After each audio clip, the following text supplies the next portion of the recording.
Et salut à tous, on se retrouve aujourd'hui pour le troisième épisode sur cette série sur le wargame Bandit et on va attaquer le niveau 6. Donc on se connecte avec le mot de passe qu'on avait récupéré. Voilà, maintenant qu'on est connecté, on va voir ce qu'il nous demande. Alors, on nous dit que le mot de passe est stocké quelque part sur le serveur. Ok, donc on sait pas où. Et qu'il a toutes les propriétés suivantes. Donc il est propriétaire du fichier et user bandit7. Le propriétaire, enfin le groupe du fichier est bandit6 et sa taille est de 33 octets. Donc on va réutiliser la commande find qu'on avait vue la dernière fois. Sauf que là maintenant, comme on ne sait pas où il est sur le système, on va chercher depuis la racine. Donc c'est toujours type F pour que ce soit lisible par l'homme.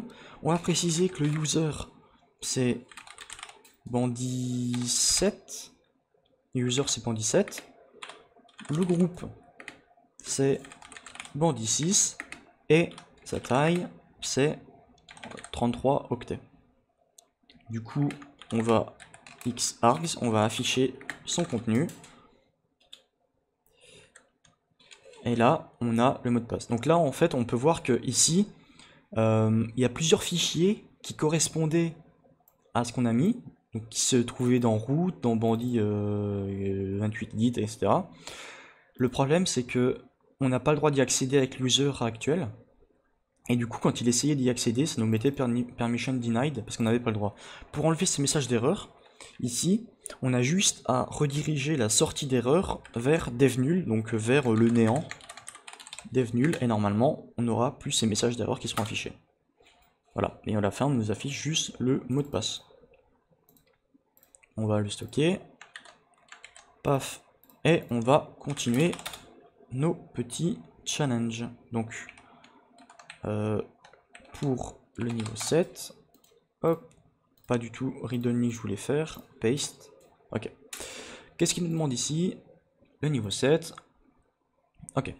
Donc là ça change un peu, on ne doit plus utiliser la commande find, on nous dit que le mot de passe il est stocké dans le fichier data.txt à côté du mot qui s'appelle millions.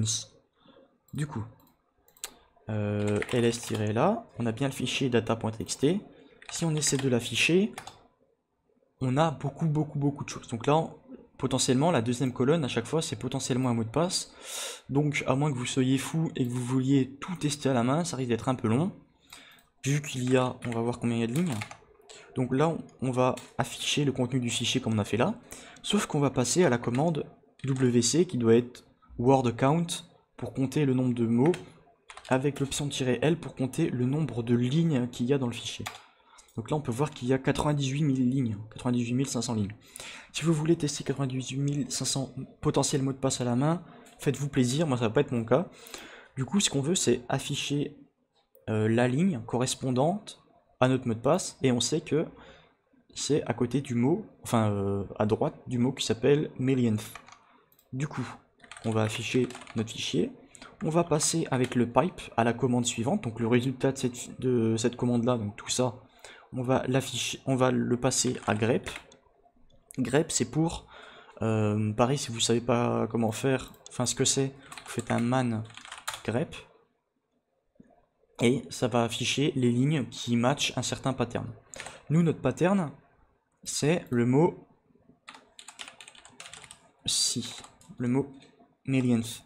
Du coup, on va afficher, on va passer en entrée à grep le nom du fichier, et on va dire dedans, cherche-moi la ligne qui contient le mot millionth. Paf. Donc là, il nous ressort la ligne qui contient le mot million, et on sait que le mot de passe, c'est celui qui est à côté de lui, donc c'est celui-ci. On le stocke encore, et on va s'en refaire un petit dernier pour la route. Exit, on se reconnecte au 8e niveau, on continue, on charbonne, ok. 8e niveau, paf, et ils nous disent que... donc là, ils nous donnent aussi des fois de la documentation pour avoir plus d'indices sur comment faire des choses. Donc là, ils nous disent comment fonctionne le pipe et la redirection. Donc le pipe, c'est ce que j'ai utilisé. c'est le Alt-JR 6. Donc voilà, si vous voulez lire, il y a des exemples et tout, c'est vraiment bien fait. Du coup, là, ils nous disent que le mot de passe est stocké toujours dans le fichier data.txt et que c'est la seule ligne qui n'apparaît qu'une seule fois dans le fichier. Alors là, va falloir, il nous donne pareil quelques commandes à utiliser. Donc on ne devra pas toutes les utiliser, il y en a certaines qui sont inutiles, genre xxd, pour l'instant on n'a pas besoin. Ça, on n'a pas besoin parce qu'on n'a pas d'archives. On va utiliser grep, sort, unique, et peut-être que ce sera tout. Du coup, ls-là, on sait qu'on a notre fichier data.txt. On peut tenter de le réafficher, mais ce sera pareil, voilà, on a plein de lignes. Et en fait, donc là pareil, c'est des potentiels mots de passe, on peut encore regarder, voilà, le fichier il fait 1000 lignes, 1001 lignes. Dedans, il n'y a qu'une ligne qui n'apparaît qu'une seule fois. Donc comment on va faire ça? Pareil, on va afficher notre fichier data.txt. On va utiliser la commande sort qui permet de trier notre fichier par ordre alphabétique. Donc là, si on lance juste comme ça, on peut voir que tout a été trié par ordre alphabétique. Donc en dernier, ceux qui commencent par Z. Et on peut voir que par exemple, cette ligne-là, elle apparaît plusieurs fois. Donc nous, on pourrait regarder à la main laquelle n'apparaît qu'une seule fois, mais ça risque d'être très long. Du coup, ce qu'on va faire, c'est qu'on va encore pipe ça dans une autre commande. Donc on va donner ça en entrée dans une autre commande qui s'appelle unique et qui permet de n'afficher que celles qui sont uniques. Donc il me semble que c'est unique-c. On va voir ce que ça affiche. Voilà. Et là en fait, donc ça va récolter toutes les lignes. Enfin, au début on a affiché le fichier, on a trié les lignes qui ont donné ça, et ensuite on a comment dire, on a mis ensemble toutes les lignes qui étaient identiques et on les a comptées. Donc par exemple ici là, celle-là on a fait qu'une seule ligne, donc il y en avait 1, 2, 3, 4, 5, 6, 7, 8, 9, 10. Il y avait 10 lignes, on les a mis, on l'a affiché qu'une seule fois et on a dit qu'il y en avait 10 comme ça. Donc là si on regarde à la main, on voit ici direct que ici il n'y a qu'une ligne, donc c'est notre mot de passe. Mais si on veut faire encore mieux, on peut le passer encore en grep.